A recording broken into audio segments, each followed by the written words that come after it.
Hello student, good morning. संस्कार public senior secondary school बड़ाऊ के online class में आपका स्वागत है। इससे पिछली कक्षा में आप लोगों ने इलेक्ट्रिक फील्ड के बारे में अध्ययन किया था और आज का अपना टॉपिक है Gauss law and its application. आज हम चर्चा करें Gauss law and its application. और इससे पहले अपन कुछ पॉइंट अपने पास उनका अध्ययन अपने लिए बहुत जरूरी है, क्योंकि नेक्स्ट में जब इसके एप्लीकेशन अपन करेंगे तो उन एप्लीकेशन में उन चीजों की अपने को आवश्यकता होगी। तो सबसे पहले अपन बात करें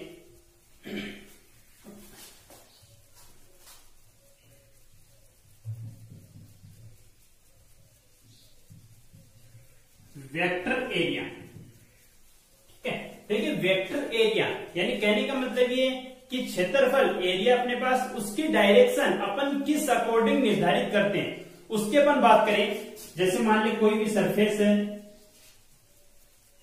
तो एरिया है उसकी डायरेक्शन कौन सी होगी, परपेंडिकुलर ऑफ सरफेस। जैसे मान ली एरिया ये है तो डायरेक्शन कौन सी होगी, परपेंडिकुलर ऑफ सरफेस, यानी outside of surface and perpendicular. ठीक है, ध्यान रहेगा, यानी पृष्ठ के है वो क्या रहेगी, परपेंडिकुलर। ध्यान में रहेगी ये बात, आसान सी बात है। वेक्टर एरिया यानी एरिया कहीं पर भी अपने पास उसकी डायरेक्शन किसी पृष्ठ किसी सरफेस के लिए अपन दर्शाएं तो सरफेस के क्या होगी, परपेंडिकुलर होगी और साथ में आउटसाइड होगी। ठीक है, इसके बाद अपन सेकंड पॉइंट, ये तो डेफिनेशन ही अपने पास। इसके बाद सेकंड पॉइंट की बात करें अपन तो सेकंड पॉइंट अपने पास है इलेक्ट्रिक फ्लक्स।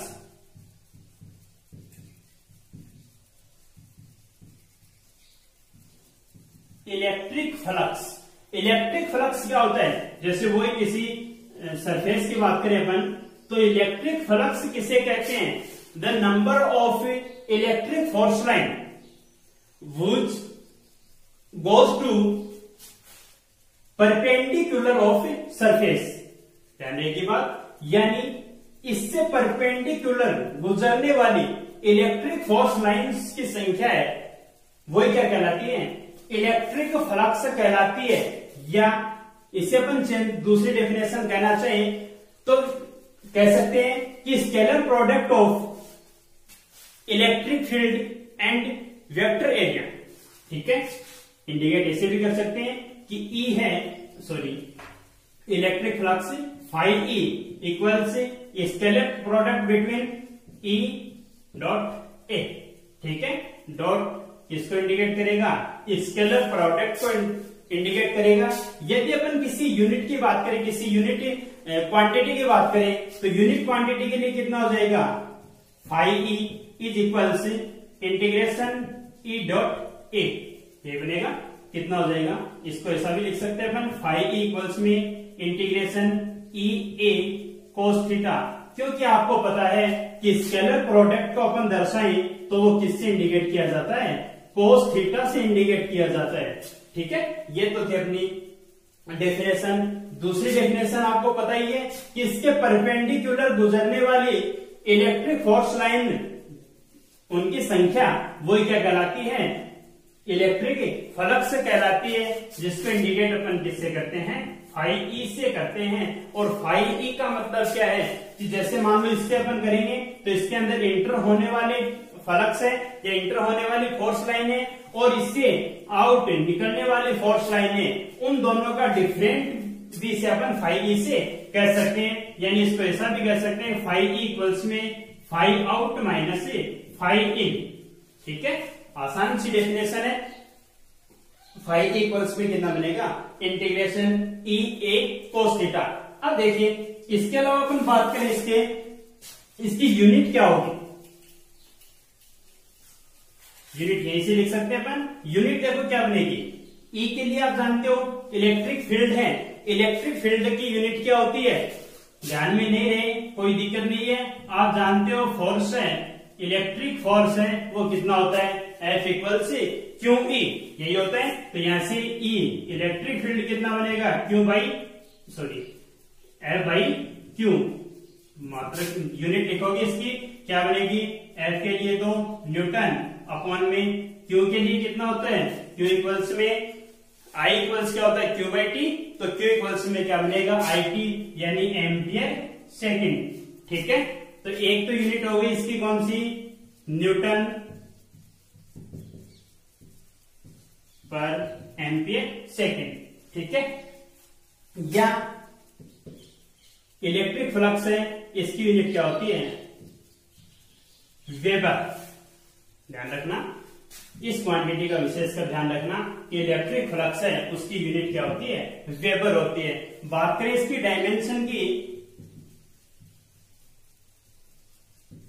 डायमेंशन क्या होगी इसके लिए, देखो न्यूटन के लिए आपको पता है कितनी होती है डायमेंशन उसकी, फोर्स की, फोर्स के लिए m1 L1 T -1 यही होती है क्या, सॉरी T-2। ठीक है, अपॉन एम्पियर के लिए आपको पता ही है A और T यही होती है इसके लिए, तो कितनी हो जाएगी,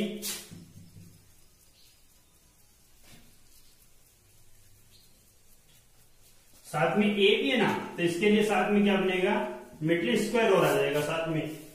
ठीक है, तो इनटू क्या बनेगा, मीटर स्क्वायर यानी L2। ठीक है, कितनी हो जाएगी, m1 L3 T-3 और A-1। ये क्या हो जाएगी इसकी डायमेंशन, इसके लिए इलेक्ट्रिक फ्लक्स की डायमेंशन बन जाएगी।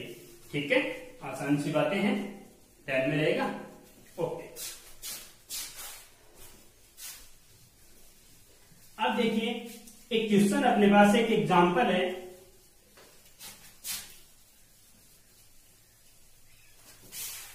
एग्जांपल दिया आपको कि एक cylinder is placed in uniform electric field.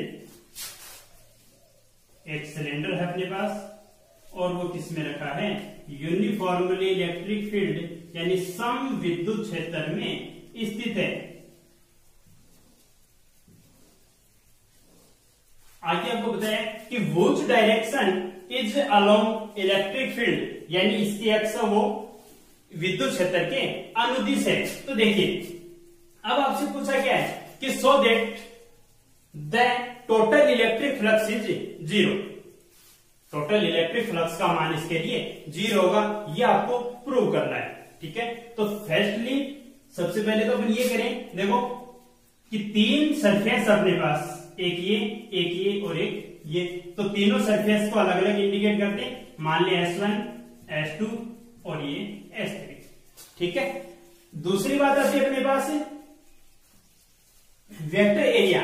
तो वेक्टर एरिया किधर होगा, इसके लिए इसके परपेंडिकुलर, यानी इसके लिए तो वेक्टर एरिया ये हो गया, इसके लिए इसके परपेंडिकुलर ये हो गया, इसके लिए इसके परपेंडिकुलर ये। ठीक है, आउटसाइड होगा और परपेंडिकुलर होगा। ठीक है, तो देखिए अब कितनी वैल्यू बनेगी इसके लिए, जानते हो आप,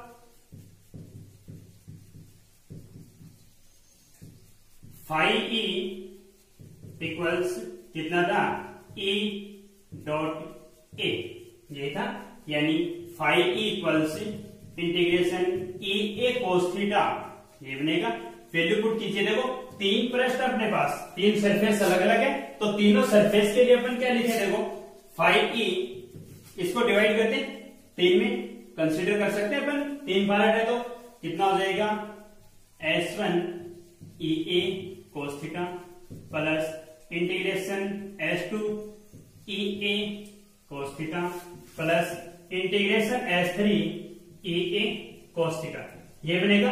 अब देखिए सब आपको ही पता है कि इसके लिए थीटा अपन ने लिखा था, तो थीटा क्या था, angle between E and A, दोनों के बीच का एंगल ही है, E और A के बीच का।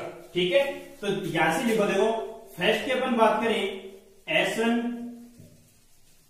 सरफेस की बात करें, कितना हो जाए इसके लिए, थीटा कितना बनेगा, देखो फर्स्ट के लिए E की डायरेक्शन तो ये रही, A की डायरेक्शन कौन सी है, ये दोनों के एक दूसरे के एंटी पैरेलल है, तो एंटी पैरेलल थीटा कितना बनेगा 180 हो जाएगा, 180 होगा। और कोस 180 आप जानते हो कितना होता है, -1 होता है, यही होगा।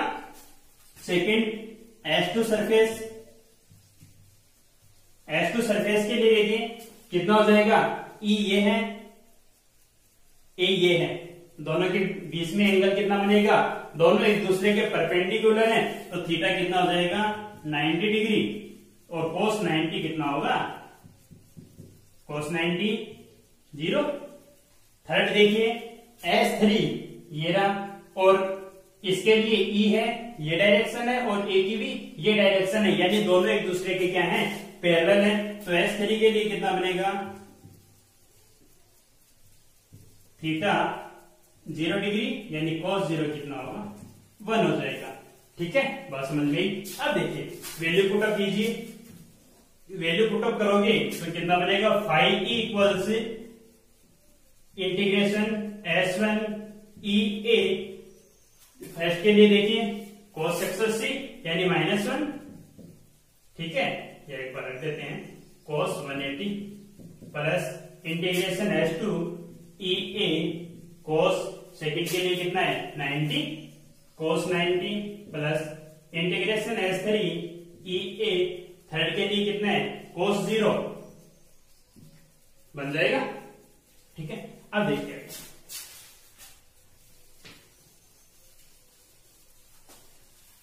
इसके बाद देखो phi equals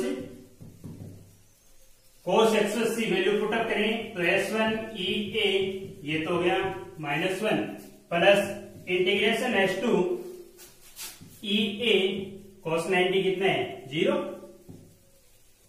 plus S3 EA cos 0 कितना हो जाएगा 1।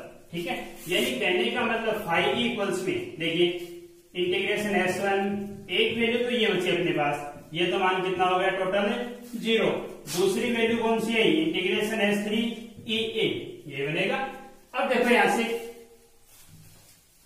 E दोनों में से कॉमन आ सकता है, तो phi E equals E integration S1A plus integration minus किया इंटीग्रेशन S3A ये वैल्यू बनेगी। अब देखो इसके लिए इंटीग्रेशन A और इसमें भी इंटीग्रेशन A दोनों देखो कौन से S1 और S3, S1 सरफेस ये रहा, S3 सरफेस ये रहा, ये भी एक सर्किल है और ये भी एक पार्ट सर्किल है, तो दोनों का एरिया सेम ही होगा, है कि नहीं। तो दोनों का एरिया अपन ऐसा कह सकते हैं integration S1A equals integration S3A, total मानिए अपन कितना A कितना हो जाएगा, देखो phi E equals -EA plus EA हो जाएगा, ये माइनस की वैल्यू प्लस की वैल्यू, तो फाई E कितना बनेगा अपने पास 0। यानी आपसे क्वेश्चन में यही पूछा था कि so that the total electric flux is 0। ठीक है, तो वैल्यू अपने पास कितनी आई है 0 आई है। Okay,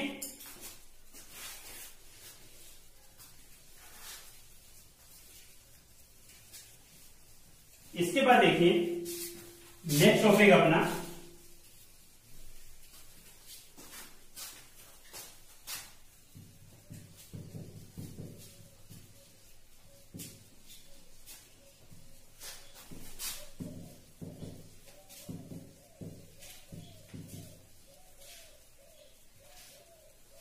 continuous charge distribution. ठीक है, सतत आवेश वितरण की अपन बात करें तो कंटिन्यूअस चार्ज डिस्ट्रीब्यूशन है क्या चीज। जैसे मान लो किसी तार की बात करें या किसी पृष्ठ पे कि total charge is placed a पृष्ठ यूनिफॉर्मली, यानी समान रूप से किसी तार पर यदि टोटल आवेश है तो वो क्या कहलाएगा कंटिन्यूअस चार्ज डिस्ट्रीब्यूशन कहलाएगा। ठीक है, ये तो इसकी डेफिनेशन हो गई। अब देखिए कंटिन्यूअस चार्ज डिस्ट्रीब्यूशन है,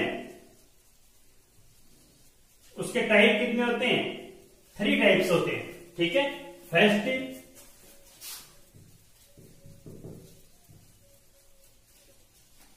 linear charge distribution, second surface charge distribution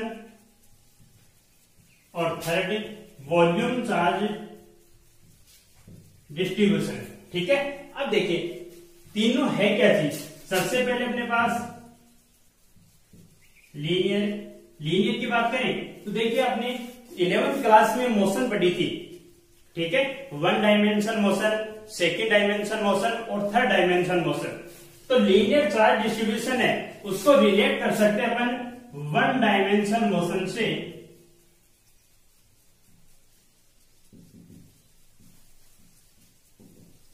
one dimension motion और दूसरा अपने पास सरफेस चार्ज डिस्ट्रीब्यूशन, इसको अपन रिलेट कर सकते हैं किसे 2 डायमेंशन मोशन से। और थर्ड अपने पास से वॉल्यूम चार्ज डिस्ट्रीब्यूशन, इसको इंडिकेट कर सकते हैं, रिलेट कर सकते हैं किसे 3 डायमेंशन मोशन से, ठीक है। अब है क्या चीज, सबसे पहले अपन लीनियर की बात करें तो एक वायर अपने पास यदि टोटल चार्ज है वो इस वायर पर यूनिफॉर्मली रूप से फैला है तो वो क्या कहलाएगा, लीनियर चार्ज डिस्ट्रीब्यूशन कहलाएगा। दूसरा अपने पास सरफेस के लिए क्या हो जाएगा कि कोई सरफेस अपने पास, उस सरफेस पर यदि चार्ज यूनिफॉर्मली रूप से फैला है तो वो क्या कहलाएगा, सरफेस चार्ज डिस्ट्रीब्यूशन कहलाएगा। और थर्ड अपने पास वॉल्यूम चार्ज डिस्ट्रीब्यूशन है, तो वॉल्यूम चार्ज डिस्ट्रीब्यूशन क्या हो जाएगा कि कोई वॉल्यूम है अपने पास, टोटल वॉल्यूम में यदि चार्ज है वो यूनिफॉर्मली रूप से फैला है तो वो क्या कहलाएगा, वॉल्यूम चार्ज डिस्ट्रीब्यूशन कहलाएगा, ठीक है। आसान सी बात है। अब देखिए अगर फर्स्ट की बात करें लीनियर चार्ज डिस्ट्रीब्यूशन है क्या चीज।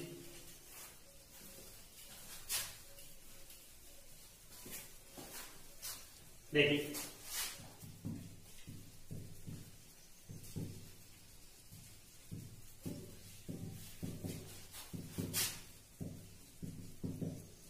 लीनियर चार्ज डिस्ट्रीब्यूशन, देखो सबसे पहले डिफाइन तो अपन ने कर लिया कि कोई भी वायर है, वायर पर यदि चार्ज है वो समान रूप से फैला है तो वो तो कौन सा हो जाएगा, लीनियर चार्ज डिस्ट्रीब्यूशन हो जाएगा, ठीक है। एक वायर की अपन बात कर रहे थे। यदि अपन चार्ज को एक यूनिट चार्ज मान ले, यूनिट लेंथ के लिए अपन कह दें कि यूनिट चार्ज है, यूनिट लेंथ पे यूनिफॉर्म रूप से फैला है तो वो वैल्यू क्या कहलाएगी, वो कहलाएगी लाइनर चार्ज डेंसिटी, जिसको इंडिकेट किससे करते हैं, लेमड़ा से।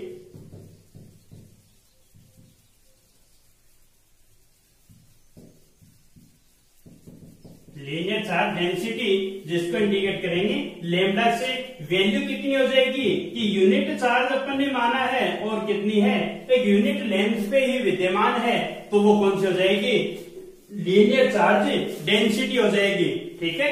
यानी एक वायर के लिए अपन कह रहे हैं कि कोई भी लेंथ का वायर है और उस पर चार्ज कितना है, क्यों है, ठीक है। यूनिट चार्ज की बात की अपन ने यूनिट लेंथ के लिए की कि मान लिया कोई भी यूनिट लेंथ है, इस पर चार्ज कितना है, यूनिट चार्ज dq है, तो उसको अपन ने इंडिकेट किया है लेमड़ा से, लीनियर चार्ज डेंसिटी से, ठीक है। यूनिट क्या हो जाएगी इसकी, यूनिट क्यू के लिए क्या होगी 80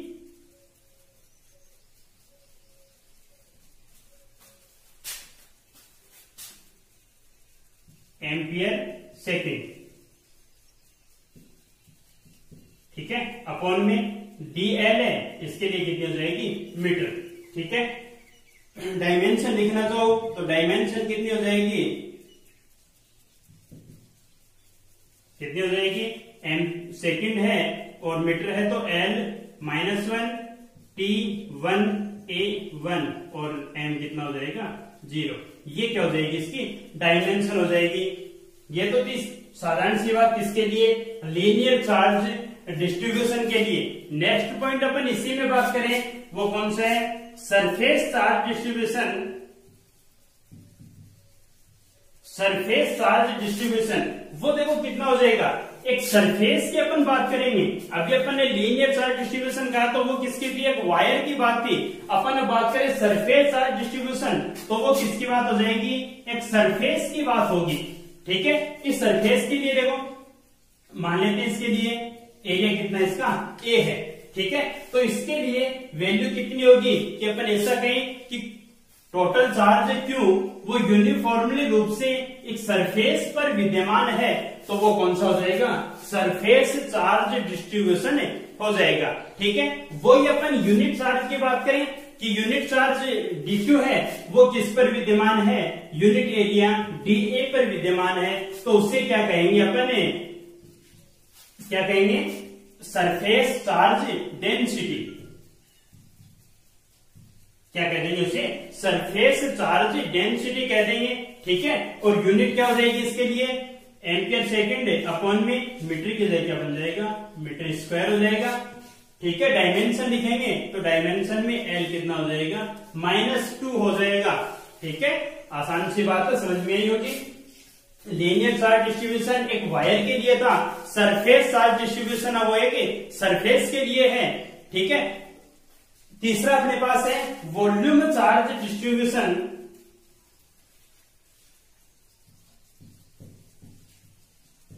वॉल्यूम चार्ज डिस्ट्रीब्यूशन, तो वॉल्यूम चार्ज डिस्ट्रीब्यूशन इसका मतलब क्या हुआ कि अपन पास कोई भी एक क्यूब है, जैसे मान लो टोटल वॉल्यूम इसके लिए अपन मान लेते हैं ये वॉल्यूम है जिसका वॉल्यूम कितना है V।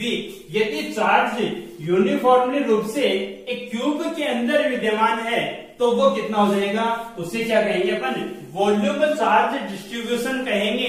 इसके अलावा यदि अपन वही किसकी, एक यूनिट चार्ज की बात करें और वो भी कितने पे, यूनिट वॉल्यूम पे बात करें तो कितना हो जाएगा, dQ बाई dV, वो कितना हो जाएगा, वॉल्यूम चार्ज डेंसिटी बन जाएगी।